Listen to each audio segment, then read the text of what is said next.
चलिए दोस्तों, नमस्कार। आप लोगों के लिए आज फिर एक यूपी टेट का पेपर लेकर आए हैं जो कि उच्च प्राइमरी स्तर है। यूपी टेट द्वितीय पेपर है 2019 का।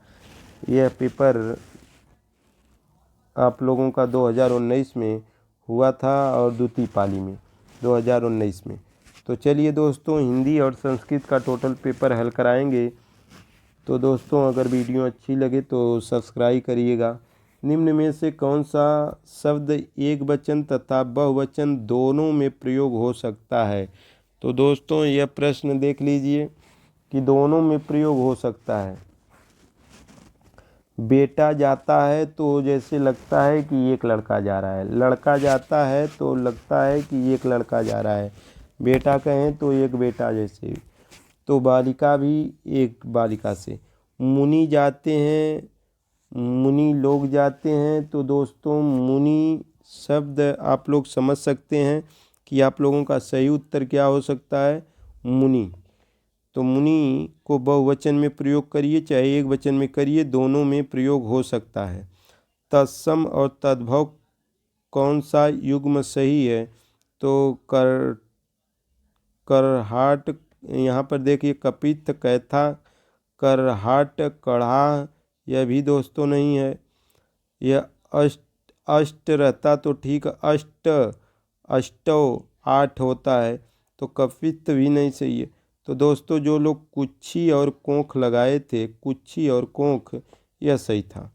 चलिए दोस्तों, आगे की बात करते हैं कि यह कुच्छी सही है इसका। दोस्तों, इसका क्या सही है? कुच्छी सही है और इसका मुनि सही है। और बात करते हैं दोस्तों कि निम्नलिखित शब्दों में किसमें उपसर्ग का निर्देश अशुद्ध है? उत उपसर्ग होता है, उत उपसर्ग होता है दोस्तों, और नि उपसर्ग होता है, अध उपसर्ग होता है, लेकिन निम उपसर्ग नहीं होता, इसलिए यह गलत, यानी उत्तर आपका यही सही है। जो लोग 2 नंबर क्वेश्चन लगाए थे सही, वह सही है। निम धन अंजित, तो यहाँ पर निम कोई उपसर्ग नहीं होता, उपसर्ग का निर्देश अशुद्ध है, उपसर्ग का निर्देश अशुद्ध है, तो उपसर्ग सही नहीं लगा है। किस शब्द में तत्पुरुष समास है? तो दोस्तों, आप लोग देख रहे हैं मधुमक्खी, मधु के लिए मक्खी, तो यहाँ पर मधुमक्खी सही है।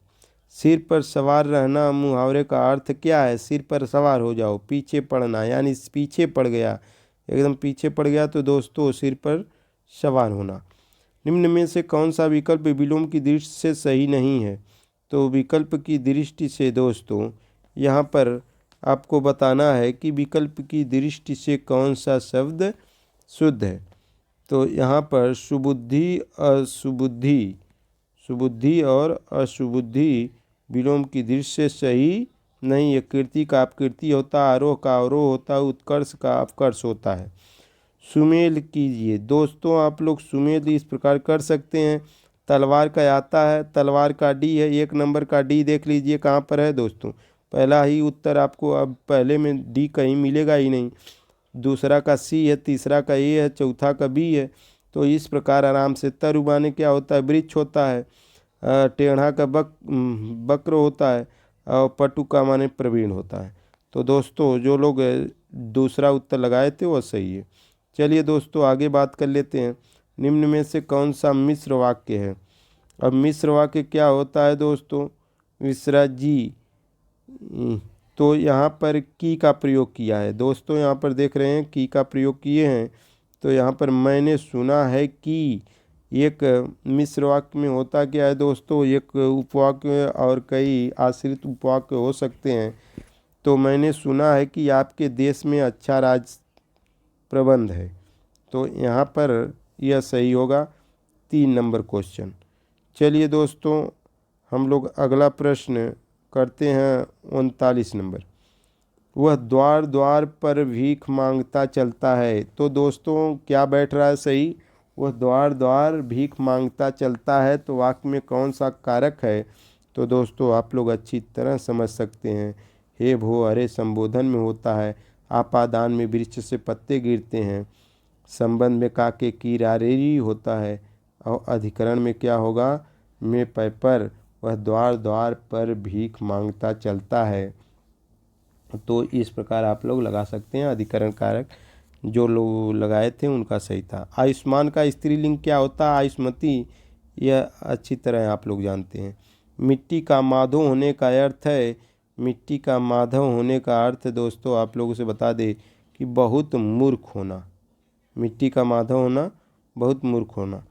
तद्धित का संधि विच्छेद क्या होगा? तत् धन हित बराबर तद्धित होता है।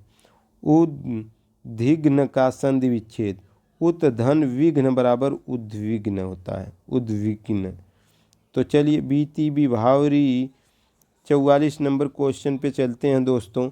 44 नंबर पे, बीती विभावरी जागरी अंबर पर घट में डूबी रही, तारा घट उषा नागरी उपयुक्त पंक्तियों में कौन सा अलंकार है? तो दोस्तों ये कन्फर्म हो जाइए, रूपक अलंकार है। बिन घन श्याम धाम धाम ब्रज मंडल में ऊधो नित बसति बहार वर्षा की है, इसमें प्रयुक्त अलंकार है। तो दोस्तों 45 नंबर क्वेश्चन का सही अलंकार पूछा है तो यमक अलंकार। बिन घन श्याम धाम धाम, देखिए धाम धाम, जहाँ पर एक ही शब्द एक से अधिक बार आए, जहाँ पर एक ही शब्द एक से अधिक बार आए लेकिन उसका अर्थ अलग अलग हो, तो वहाँ पर कौन सा अलंकार होता है दोस्तों? आप लोग जानते हैं यमक अलंकार होता है। वह बहुत अच्छा लड़का है वाक्य में वह कौन सा सर्वनाम है? वह यह, तो यह निश्चयवाचक सर्वनाम, यह सब लोग जानते हैं कि सर्वनाम 11 होते हैं। संबंधवाचक में जो सो होता है, निजवाचक में आप होता है दोस्तों, अनिश्चयवाचक में कौन, अनिश्चयवाचक में कुछ कोई होता है, तो यह निश्चयवाचक में यह वह होता है। चलिए दोस्तों, मनोहर जीवन भर, तो दोस्तों मनोहर जीवन भर पूरा सुख भोगता रहा, इसमें कौन सा विशेषण है? तो मनोहर दिन भर जीवन भर सुख भोगता रहा, तो यह गुणवाचक विशेषण है दोस्तों। जीवन भर पूरा सुख भोगता रहा। चलिए दोस्तों आगे बात करते हैं 48 नंबर क्वेश्चन की।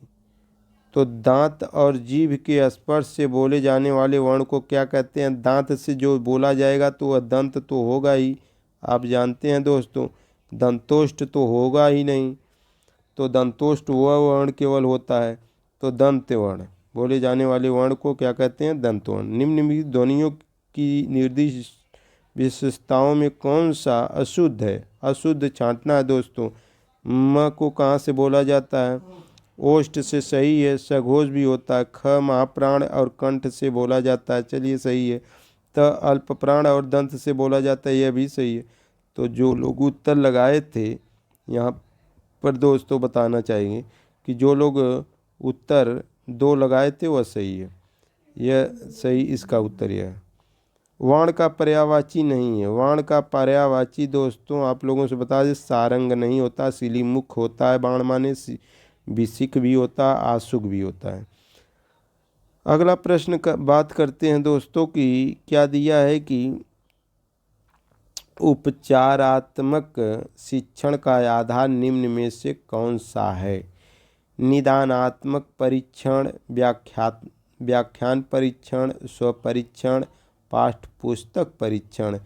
तो दोस्तों उपचार निदानात्मक परीक्षण के कहल जाए, तो कहते हैं निदानात्मक परीक्षण। अयोगवाह कहा जाता है, विसर्ग और अनुस्वार को अयोगवाह कहा जाता है दोस्तों, यह कन्फर्म हो जाइए। सुमेलित कीजिए, यह अच्छी तरह आप लोग जानते हैं। सत्यार्थ प्रकाश जो है दयानंद सरस्वती का है। रामचरितमानस तुलसीदास जी का है। सूरसागर सूरदास जी का है। भक्तमाल नाभादास का है। तो दोस्तों कौन सा सही होगा? चौथा नंबर क्वेश्चन, चौथा नंबर देख लीजिए, 1 का जो है सी सही है। निम्न भाववाच्य का उदाहरण है। तो दोस्तों भाववाच्य आप लोग अच्छी तरह जानते हैं। भाववाच्य में होता क्या है? असमर्थता व्यक्त होती है। तो असमर्थता व्यक्त अगर हो तो उसमें भाववाच्य हो, तो उससे बैठा नहीं जाता, आराम से खाया नहीं जाता, यह दोनों भाववाच्य के हैं। यह क्या है? दोनों भाववाच्य के हैं। राम पत्र लिखता है, यह कर्तृवाच्य है। सीता पुस्तक पढ़ती है, यह भी कर्तृवाच्य है। तो दोस्तों उत्तर कौन सा सही होगा? पहला और दूसरा, देखिए 3 नंबर क्वेश्चन है, पहला और दूसरा सही है तो पहला और दूसरा में 3 नंबर में है। तो उससे बैठा नहीं जाता, उससे खाया नहीं जाता, मुझसे रहा नहीं जाता, मुझसे मिला नहीं जाता। तो इस प्रकार दोस्तों आप लोग समझ सकते हैं, भाववाच्य कर्ता है और क्रिया की प्रधानता होती है, कर्मक क्रिया होती है। तो चलिए दोस्तों बात करते हैं 55 नंबर क्वेश्चन की। निम्न में से कौन सा उत्तर सही है? अनुस्वार पूर्ण अनुनासिक ध्वनि है। वर्ण का पंचमाक्षर अनुनासिक होता है, सही है। अनुनासिक के उच्चारण के दौरान नाक से बहुत कम सांस निकलती है और मुख से अधिक, यह नहीं दोस्तों। तो यहाँ पर दोस्तों उत्तर जो है 55 नंबर क्वेश्चन का आप लोगों का सही उत्तर आप लोगों से बताना चाहेंगे कि यह 3 नंबर क्वेश्चन सही होगा। 3 नंबर क्वेश्चन सही होगा। चलिए दोस्तों बात करते हैं, यह सही है। चलिए दोस्तों आगे बात करते हैं। निम्नलिखित गद्यांश के आधार पर प्रश्न संख्या 56 और 57 का विकल्प चुनिए। तो कला और जीवन का संबंध अन्योन्याश्रित है। कलाकार कल्पना और यथार्थ का समन्वय कर समाज के समक्ष आदर्श रूप प्रस्तुत करता है। इसी कारण जीवन का कला के स्वरूप पर व्यापक प्रभाव पड़ता है और कलाकार जीवन के यथार्थ रूप को ही चित्रित नहीं करता बल्कि वह आदर्श रूप को भी प्रस्तुत करता है। इस प्रकार जीवन का कला पर और कला का जीवन पर व्यापक प्रभाव पड़ता है और कलावाद अर्थात कला के लिए संबंधित विचारों में जीवन के लिए उपयोगी कला ही श्रेष्ठकर मानी गई है। कला और कला जीवन अन्योन्याश्रित है का तात्पर्य है एक दूसरे के पर आश्रित हैं। दोस्तों जो लोग डी लगाए हैं वो सही है। कौन सी कला श्रेष्ठ मानी गई है? जो कल्पना पर आधारित हो वह कला श्रेष्ठ मानी गई है। जो जीवन उपयोगी हो दोस्तों, जो जीवन उपयोगी हो, यहाँ पर दोस्तों थोड़ा से यहाँ पर जो आप लोग देख रहे हैं कि दोस्तों जीवन में दोनों उपयोगी, इसमें कला और जीवन अन्योन्याश्रित हैं का तात्पर्य है एक दूसरे पर आश्रित। सही दोस्तों यह उत्तर था कि एक दूसरे पर आश्रित। कौन सी कला श्रेष्ठ मानी गई है? तो दोस्तों यह 57 नंबर क्वेश्चन का उत्तर सही, जो जीवनोपयोगी हो, जो जीवनोपयोगी हो, यह सही उत्तर है। चलिए दोस्तों 58 नंबर क्वेश्चन देखते हैं हम लोग। दिए गए पद्यांश को पढ़कर निम्नलिखित प्रश्न संख्या 58 या 59 के सही विकल्प छांटिए। श्याम गौर किम कहो बखानी, गिरा अनयन नयन बिनुबानी। तो चलिए इस पद में कौन सा भाव है? तो दोस्तों यह देखते हैं कि कौन सा भाव है। तो इसका श्याम गौर किम कहो बखानी, गिरा अनयन नयन बिनुबानी, इसमें दिया है इस पद में कौन सा भाव है? मधुर भाव है, करुण भाव है, ओज भाव है, सुकुमार भाव है। तो मधुर भाव है दोस्तों, मधुर भाव 1 नंबर। यह पद्यांश किस कवि का है? तो यह पद्यांश आप लोग दोस्तों देख रहे हैं क्वेश्चन नंबर यह पद्यांश किस कवि का है? तो यह पद्यांश तुलसीदास जी का है। किसका है दोस्तों? तुलसीदास जी का है। चलिए श्याम गौर किम कहाँ बखानी, गिरा अनयन नयन बिनुबानी। तो चांदनी चौक में कौन सी संज्ञा है? दोस्तों चांदनी चौक में व्यक्तिवाचक संज्ञा है, व्यक्तिवाचक संज्ञा है। दोस्तों हमारी जानकारी में आप लोग भी कंफर्म हो गए होंगे और अच्छी तरह यह बात हमारी समझ में आ रही होगी। अब अगला क्वेश्चन हम लेकर चलेंगे आप लोगों के लिए संस्कृत का। चलिए दोस्तों संस्कृत का प्रश्न हल करते हैं। मयूराह नृत्यन्ति वाक्य का वाच्य परिवर्तन है। तो दोस्तों इसका सही उत्तर मयूरः नृत्यते, 1 नंबर। क्रुद्ध धातु के योग में विभक्ति होती है। क्रुद्ध के योग में, क्रुद्ध दूह के योग में, इस प्रकार जो है चतुर्थी विभक्ति होती है। चलिए दोस्तों अगला बात करते हैं। अप्यस्ति पद में प्रयुक्त उपसर्ग है अपि है, अपि, अपि धन अस्ति बराबर अप्यस्ति अण संधि। अध्ययन कुशल में प्रयुक्त समास है, अध्ययन में कुशल तत्पुरुष समास है खष्टी। यहाँ पर अध्ययन में कुशल, यहाँ पर क्या कह सकते हैं, अधिकरण तत्पुरुष समास। अव्यय शब्द नहीं है, भूयः प्रातः अंतः देव शब्द नहीं है, यह अकारांत है, यह संज्ञा है दोस्तों। चलिए 66 नंबर क्वेश्चन देखते हैं हम लोग। पंचतंत्र के रचनाकार आप लोग सभी लोग जानते हैं विष्णु शर्मा है। 12वीं किरातार्जुनीय में कालिदास आप जानते हैं, अभिज्ञान शाकुंतलम, कुमार संभवम, रघुवंशम, मेघदूतम, बालविकाग्निमित्रम, इस प्रकार इनकी रचना है। लिरि स्वर नहीं होता, क्या लिरि स्वर का जो है दीर्घ नहीं होता दोस्तों, जो लोग यह जानते हैं अच्छी तरह। इसका जो है फ्लूत हो सकता है, हस्व हो सकता है, लेकिन इसका दीर्घ नहीं होता। शीघ्रम शब्द का पर्यायवाची नहीं है, शीघ्रम शब्द का क्षिप्रम भी होता है, सत्वरम भी होता है, द्रुतम भी होता है, लेकिन दोस्तों क्या नहीं होता, तो आप लोग अच्छी तरह इसके बारे में जानते हैं कि सुकृतम नहीं होता। जो लोग सुकृतम लगाए थे वह सही है। दग्न शब्द में प्रयुक्त विभक्ति है, विभक्ति पूछा है, दघ्न में पंचमी भी होती है और खष्टी भी होती है, दोनों होती है। चलिए दोस्तों 70 क्वेश्चन नंबर देखते हैं कि 70 में क्या दिया है। विपुल धन प्रयुक्त समास है, विपुल धन, विपुल धन में जो है दोस्तों 70 नंबर क्वेश्चन की बात करते हैं। विपुल धन में बहुव्रीहि समास है, बहुव्रीहि समास है। एच्छत क्रियापद में प्रयुक्त लकार है, तो एच्छत में लंग लकार है। वागार्थाव्यूह संपृक्तो वागार्थ प्रतिपद्यते जगत विपर वंदे पार्वती परमेश्वरो श्लोक में प्रयुक्त अलंकार है। तो अलंकार 72 नंबर क्वेश्चन में दोस्तों यहाँ पर उपमा अलंकार है। कौन सा अलंकार है? उपमा अलंकार है। चलिए नीति शब्द में प्रयुक्त प्रत्यय है, नीति में दोस्तों आप लोगों से बताना चाहेंगे नीति में कितने प्रत्यय है। 73 नंबर क्वेश्चन का उत्तर कितने प्रत्यय है। श्रिया शब्द में प्रयुक्त विभक्ति है, तो श्रिया में दोस्तों यह तृतीया विभक्ति है, यह तृतीया विभक्ति आप लोग समझ सकते हैं। तो जैसे कि रमया होता है उसी प्रकार यहाँ पर श्रिया है। चलिए आगे बात करते हैं क्वेश्चन नंबर 75 का। अव्ययी भाव समास का उदाहरण नहीं है, तो अव्ययी भाव समास में आप लोग जानते हैं प्रथम पद अव्यय होता है, तो सुक्षत्रम भी है, अनुकूलम भी है, प्रत्यग्नि भी है, हरित्राता हरिक्षेत्रात, यह तत्पुरुष समास है। खड़मास पद में संधि है, तो खड़मास में दोस्तों आप लोगों से बता दें इष्टुना इष्टु, अस्तो इष्टुना इष्टु संधि है यानी पहली। त्रिभुवन में समास है, यह दीर्घ समास प्रथम पद संख्यावाची हो दीर्घ समास होता है दोस्तों, अच्छी तरह आप लोग जानते हैं। 78 प्रश्न। अंगना का अर्थ है, अंगना का अर्थ है, अंगना माने दोस्तों यहाँ पर है स्त्री से है। मनीषा का संधि विच्छेद होगा, मनस धन ईसा बराबर मनीषा, ये अपवाद है।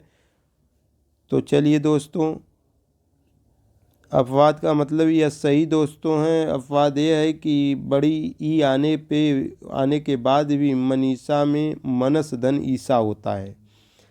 चोर भयम में समास है, चोर भयम चोर से भय, तो जहाँ पर भय हो वहाँ पर कौन सा समास होता है? पंचमी तत्पुरुष समास।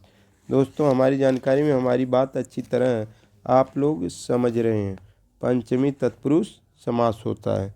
चलिए मार्तंड शब्द का दोस्तों देखते हैं। मार्तंड शब्द का पर्यायवाची है, मार्तंड शब्द का पर्यायवाची जो है अंशुमाली होता है। कन्फर्म है दोस्तों। पिता रूप का मूल शब्द है, इकारांत है, रिकारांत है, आकारांत है, अकारांत है। तो दोस्तों आप लोग जानते हैं कि पितृ तो रिकारांत है, रिकारांत में पितृ त्री आता है ना, तो रिकारांत है।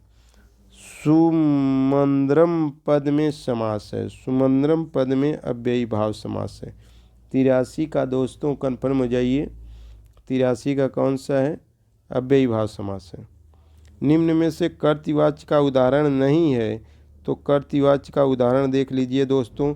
अहम विद्यालयम गच्छामि कर्ता के अनुसार क्रिया है, त्वम कदा गमिष्यसि कर्ता के अनुसार है, शिक्षक ग्रंथ पठति यह भी है। तेन में देखिए दोस्तों, यहाँ पर आत्मनेपदी क्रिया लगी है, यह विशेष रूप से देखिएगा। तो यहाँ पर हम लोग कौन सा सही करेंगे, तेन ग्रंथ पठ्यते।